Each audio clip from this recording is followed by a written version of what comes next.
Hi hello friends, welcome back to our channel. ಇವತ್ತು ಈಸಿಯಾಗಿ ಕ್ವಿಕ್ಕಾಗಿ chicken biryani ಯಾವ ರೀತಿ ಮಾಡೋದು ಅಂತ ತೋರಿಸ್ಕೊಡ್ತೀನಿ. ಬನ್ನಿ ಗೈಸ್, ತುಂಬಾ ರುಚಿಯಾಗಿರುತ್ತೆ. ಈಸಿಯಾಗಿ ಬ್ಯಾಚುಲರ್ಸ್ಗಾಗಲಿ ಹಾಗೆ ಯಾರಾದರೂ ದಿಢೀರಂತ ಮನೆಗೆ ನೆಂಟರು ಬಂದಲ್ಲಾಗಲಿ ತುಂಬಾ ರುಚಿಯಾಗಿ ಈಸಿಯಾಗಿ ಮಾಡುವಂತಹ ಚಿಕನ್ ಬಿರಿಯಾನಿ ಬನ್ನಿ ತೋರಿಸ್ತೀನಿ. ಏನೇನು ಬೇಕು ಅಂತ ಈಗ ನೋಟ್ ಮಾಡ್ಕೊಳ್ಳಿ. ಚಿಕನ್ ಅರ್ಧ ಕೆ ಜಿಯಷ್ಟು ಚಿಕನ್, ಅರ್ಧ ಕೆ ಜಿಯಷ್ಟು ಅಕ್ಕಿ, ಈರುಳ್ಳಿ ಒಂದು 3ರಿಂದ 4 ಈರುಳ್ಳಿ ತೊಗೊಂಡಿದ್ದೀನಿ, ಪುದೀನ ಒಂದು ಸ್ವಲ್ಪ ಪುದೀನ, ಒಂದು ಚಿಕ್ಕದಾಗಿ 2 ಟೊಮೊಟೊ, ಆಮೇಲೆ 7ರಿಂದ 8 ಹಸಿಮೆಣಸಿನ್ಕಾಯಿ. ನಿಮಗೆ ಖಾರಕ್ಕೆ ತಕ್ಕನಷ್ಟು ಖಾರ, ಅದು ಕಟ್ ಮಾಡಿ ಹಾಕಲ್ಲ, ಹಾಗೆ ಹಾಕ್ತೀನಿ. ನಿಂಬೆಹಣ್ಣೊಂದು, ಸ್ವಲ್ಪ ಕೊತ್ತಂಬರಿ, ಇನ್ನು ಅರ್ಧ ಕಪ್ಪಷ್ಟು ಮೊಸರು ತೊಗೊಂಡಿದ್ದೀನಿ. ಮೊಸರು ಹಾಕೋದ್ರಿಂದ ತುಂಬ ರುಚಿಯಾಗಿ ಬರುತ್ತೆ. ಇನ್ನು ಇವೆಲ್ಲ ನೀವು ನೋಟ್ ಮಾಡ್ಕೊಬೋದು. ಮಸಾಲ ಐಟಮ್ಸು: ಚಕ್ಕೆ, ಲವಂಗ, ಚಕ್ಕೆ, ಲವಂಗ, ಮರಾಠಿ ಮೊಗ್ಗು, ಏಲಕ್ಕಿ, ಸ್ಟಾರ್ ಹೂವು, ಜಾಪತ್ರೆ. ಇನ್ನು ಗರಂ ಮಸಾಲ, ಚಿಕನ್ ಮಸಾಲ 2 ಒಂದೊಂದು ಸ್ಪೂನು, ಆಮೇಲೆ ಶುಂಠಿ ಬೆಳ್ಳುಳ್ಳಿ ಪೇಸ್ಟು, ತುಪ್ಪ, ಎಣ್ಣೆ, ಆಮೇಲೆ ರೆಡ್ ಚಿಲ್ಲಿ ಪೌಡರ್. ಅಷ್ಟೇ ಗೈಸ್. ಇನ್ನೇನು ಉಪ್ಪು ತೋರಿಸ್ಬೇಕಾ ನಿಮಗೆ? ಉಪ್ಪೇನು ತೋರಿಸೋ ಅಷ್ಟು ಬೇಕಾಗಿಲ್ಲ. ಇನ್ನು ಈಸಿಯಾಗಿ ಪಾತ್ರೆಯಲ್ಲಿ ಯಾವ ರೀತಿ ಮಾಡೋದು ಅಂತ ನೋಡ್ಕೊಳ್ಳೋಣ ಬನ್ನಿ. ನೋಡ್ಕೊಂಡು ಹಾಕ್ಕೊಳ್ಳಿ. ನಿಮ್ಗೆ ಎಷ್ಟು ಬೇಕೋ ಅಷ್ಟು ಹಾಕ್ಕೊಳ್ಳಿ. ಸ್ಪೂನಷ್ಟು ತುಪ್ಪ ಬೇಡ ಅನ್ನೋರು ಸ್ಕಿಪ್ ಮಾಡ್ಕೊಬೋದು. ಚಕ್ಕೆ, ಸ್ಟಾರ್ ಹೂವು,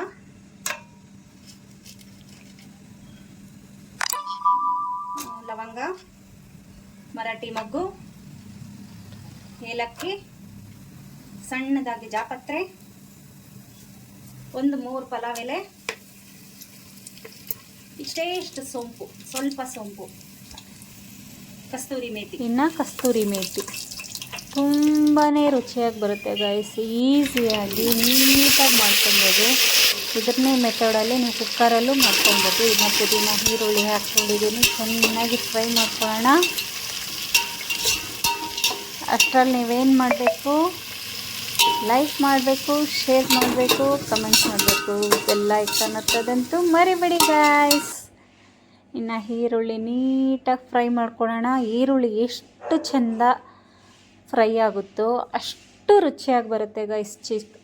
ಚಿಕನ್ ಬಿರಿಯಾನಿ ಆಗಲಿ, ಮಟನ್ ಬಿರಿಯಾನಿ ಆಗಲಿ, ಈರುಳ್ಳಿ ಎಷ್ಟು ರೋಸ್ಟ್ ಮಾಡ್ತೀವೋ ಅಷ್ಟು ರುಚಿಯಾಗಿ ಬರುತ್ತೆ. ಇನ್ನು ನೀಟಾಗಿ ತೊಳೆದಿಟ್ಕೊಂಡಿರುವಂತಹ ಚಿಕನ್ ಒಂದು ಅರ್ಧ ಕೆ ಜಿಯಷ್ಟು.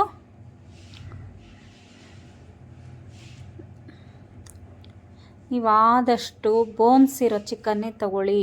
ಮೂಳೆ ಇರೋ ಚಿಕನ್ ತೊಗೊಂಡ್ರೆ ಚಿಕನ್ಗೆ ಸಿಕ್ಕಾಪಟ್ಟೆ ರುಚಿಯಾಗಿ ಬರುತ್ತೆ.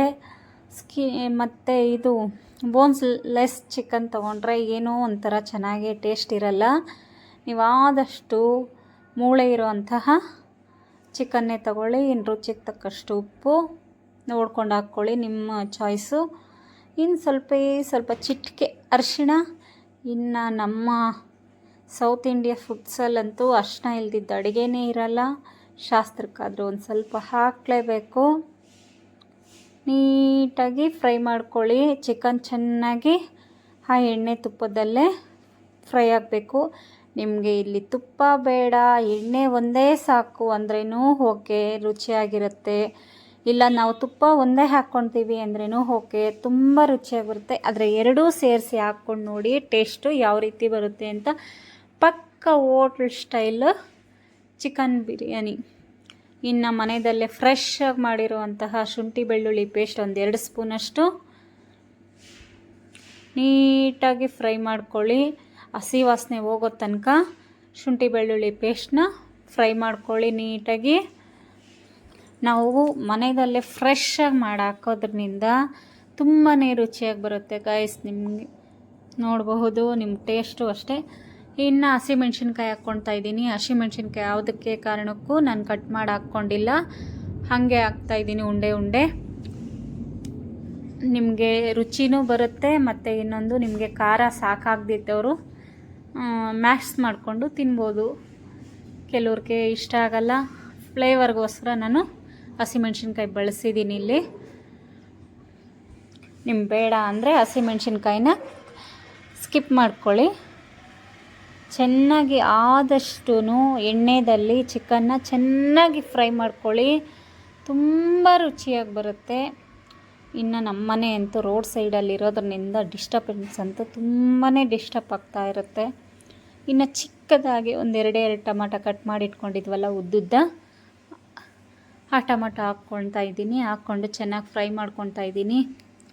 ಯಪ್ಪ, ಈ ರೋಡಲ್ಲಿ ಸಿಕ್ಕಾಪಟ್ಟೆ ಗಾಡಿಗಳು ಓಡಾಡ್ತವೆ. ರೋಡ್ ಸೈಡ್ ಇರೋದ್ರಿಂದ ಡಿಸ್ಟರ್ಬೆನ್ಸ್ ಆಗ್ತಾಯಿದ್ರೆ ಸಾರಿ, ಅಡ್ಜಸ್ಟ್ ಮಾಡ್ಕೊಳ್ಳಿ.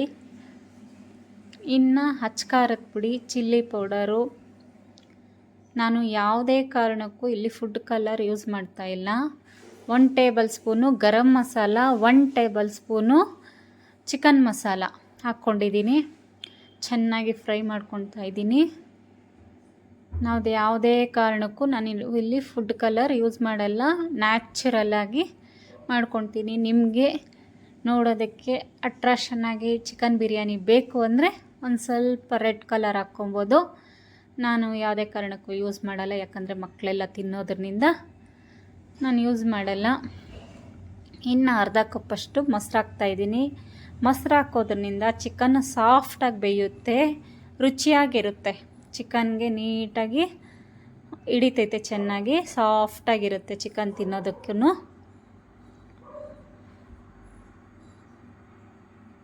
ಚೆನ್ನಾಗಿ ಫ್ರೈ ಮಾಡ್ಕೊಳ್ಳಿ ನೀಟಾಗಿ. ನಾವು ಎಷ್ಟು ಚೆನ್ನಾಗಿ ಚಿಕನ್ನ ಫ್ರೈ ಮಾಡ್ತೀವೋ ಅಷ್ಟು ರುಚಿಯಾಗಿ ಬಿರಿಯಾನಿ ಬರುತ್ತೆ ಗೈಸ್. ಮಾತ್ರ ಇದು ಎರಡು ಟೈಪ್ ಆಫ್ ಬಿರಿಯಾನಿ. ನಾನು ಫಸ್ಟ್ ದೊನ್ನೆ ಬಿರಿಯಾನಿ ಬಿಟ್ಟಿದ್ದೆ. ಈಗ ಈಸಿಯಾಗಿ ಕ್ವಿಕ್ಕಾಗಿ ಮಾಡ್ಕೊಳ್ಳೋ ಅಂತಹ ಚಿಕನ್ ಬಿರಿಯಾನಿ. ಇನ್ನು 1 ನಿಂಬೆಹಣ್ಣು ತಗೊಂಡಿದ್ದೀನಿ. ಈಸಿಯಾಗಿ ಗೈಸ್, ಮಾತ್ರ ಯಾರಾದರೂ ದಿಢೀರಂತ ಮನೆಗೆ ಬಂದುಬಿಡ್ತಾರೆ ಅಂಥವ್ರಿಗೆ ಈಸಿಯಾಗಿ ಮಾಡ್ಬೋದು. ಇನ್ನು ಮಸಾಲೆ ಒಂದು ಸ್ವಲ್ಪ ಚಿಕನ್ಗೆ ಹಿಡೀಲಿ ಅಂತ 1-2 ನಿಮಿಷ ಪ್ಲೇಟ್ ಮುಚ್ಚಿಟ್ಟೆ. ನೋಡ್ಬೋದು ಚಿಕನ್ ಯಾವ ರೀತಿ ಬೆಂದಿದೆ ಅಂತ ನಿಮಗೆ ಅಬ್ಸರ್ವ್ ಆಗ್ತಾ ಇರ್ಬೋದು. ನಾನು ಇನ್ನು 10% ಎಣ್ಣೆದಲ್ಲೇ ಚೆನ್ನಾಗಿ ಫ್ರೈ ಮಾಡ್ಕೊಂಡ್ಬಿಡ್ತೀನಿ. ಅಕ್ಕಿ ನೆನೆಸಿಟ್ಟಿರ್ತೀವಲ್ಲ, ಅದು ಟೈಮ್ ತಗೊಳಲ್ಲ ಬೇಯೋದಕ್ಕೆ, ಜಲ್ದಿ ಬೆಂದೋಗುತ್ತೆ. ಹಾಗಾಗಿ ಒಂದು ಅರ್ಧ ಭಾಗ ಅಷ್ಟು ನಾನು ಫ್ರೈ ಮಾಡ್ಕೊಂಬಿಡ್ತೀನಿ ನೀಟಾಗಿ. ಇದರಲ್ಲೇ ಫ್ರೈ ಮಾಡ್ಕೊತೀನಿ, ಆಮೇಲೆ ನೀರು ಆ್ಯಡ್ ಮಾಡ್ಕೊತೀನಿ. ಪ್ರತಿ ಸಲ ಹೇಳ್ತಾಯಿಲ್ಲ, ನಾನು ಬಂದು ಸೋನಮ್ ಮಸೂರಿ ರೈಸ್ ತೊಗೊಂಡಿರೋದು. 1 ಕಪ್ಪಷ್ಟು ಅಕ್ಕಿ ತೊಗೊಂಡ್ರೆ 1.25 ಕಪ್ಪಷ್ಟು ನೀರು ತೊಗೊಳ್ತೀನಿ ನಾನು. ಯಾಕೆ ಅಂದರೆ ಚಿಕನ್ ಬಿರಿಯಾನಿ ಆಗಲಿ ಪಲಾವುಗಳಾಗಲಿ ನಾವು ಮಸಾಲ ಹಾಕ್ತೀವಲ್ಲ, ಆ ಮಸಾಲದಲ್ಲಿ ನೀರಂಶ ಬಿಡುತ್ತೆ. ಹಂಗಾಗಿ 1 ಕಪ್ ಅಕ್ಕಿಗೆ 1.25 ಕಪ್ಪಷ್ಟು ನೀರು ತೊಗೊಳ್ತೀನಿ ನಾನು. ಇನ್ನು ಅಕ್ಕಿ ನೆನೆಸಿಟ್ಕೊಂಡಿದ್ದೆ ಅರ್ಧ ಗಂಟೆ ಮುಂಚಿತವಾಗಿ. ಏನೂ ಇಲ್ಲ, ನಾವು ರೆಡಿ ಮಾಡ್ತೀವಲ್ಲ ಆ ಟೈಮಲ್ಲೇ ಎಲ್ಲನೂ ನೆನೆಸಿಟ್ಕೊಂಬಿಟ್ರೆ ಅಕ್ಕಿನ, ನಿಮಗೆ ಮಾಡೋಷ್ಟರಲ್ಲಿ ಅಕ್ಕಿನೂ ನೆಂದಿರುತ್ತೆ. ಆಮೇಲೆ ಪಳ ಅಂತ ಅಕ್ಕಿ ಉದ್ರುದ್ರಾಗಿ ನೀಟಾಗಿ ಬರುತ್ತೆ. ನಾನು ಹೇಳಿರೋ ಕ್ವಾಂಟಿಟಿಯಲ್ಲಿ ನೀರು ತೊಗೊಂಡು ಹಾಕಿದ್ರಿ ಅಂದರೆ ನಿಮಗೆ ಸಿಕ್ಕಾಪಟ್ಟೆ ಉದ್ರುದ್ರಾಗಿ ಬರುತ್ತೆ. ಅಕ್ಕಿ ತುಂಬ ಚೆನ್ನಾಗಿರುತ್ತೆ, ಪರ್ಫೆಕ್ಟಾಗಿ ಕುಕ್ಕಾಗಿರುತ್ತೆ.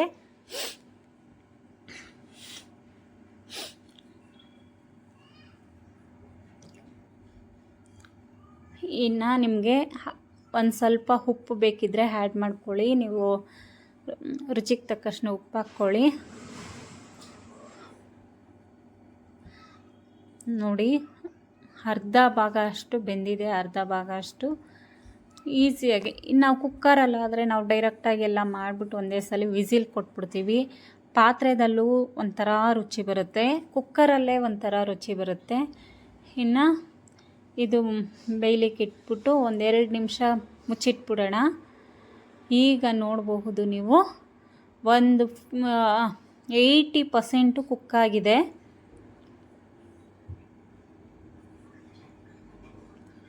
80% ಕುಕ್ಕಾಗಿದೆ.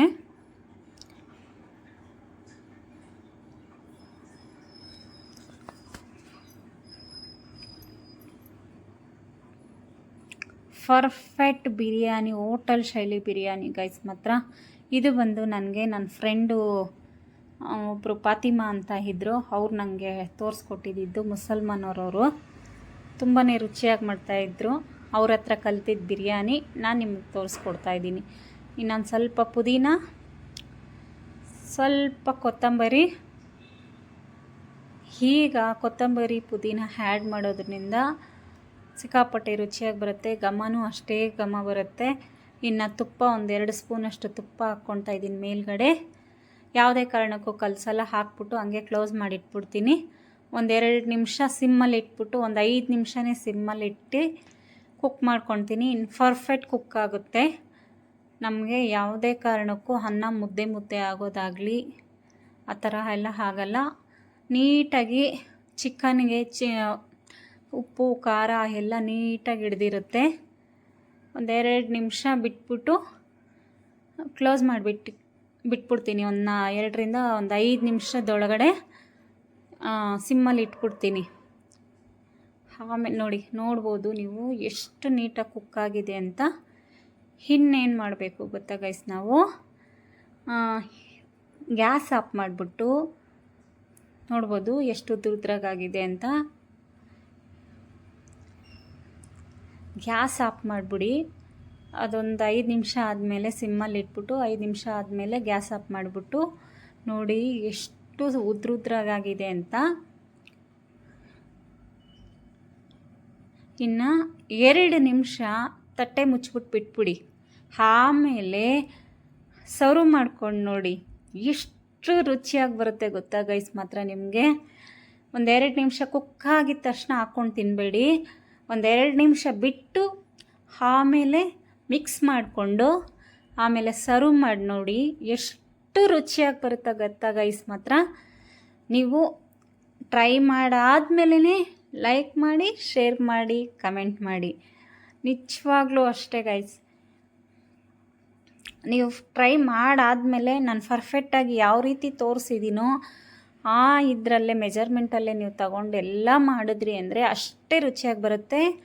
ಇನ್ನಿಷ್ಟ ಆದಲ್ಲಿ ಏನು ಮಾಡಬೇಕು, ಲೈಕ್ ಮಾಡಬೇಕು, ಶೇರ್ ಮಾಡಬೇಕು, ಸಬ್ಸ್ಕ್ರೈಬ್ ಮಾಡಬೇಕು, ಬೆಲ್ ಐಕಾನ್ ಹತ್ತದಂತೂ ಮರಿಬೇಡಿ ಗೈಸ್. ಟೇಕ್ ಕೇರ್, ಬಾಯ್ ಬಾಯ್.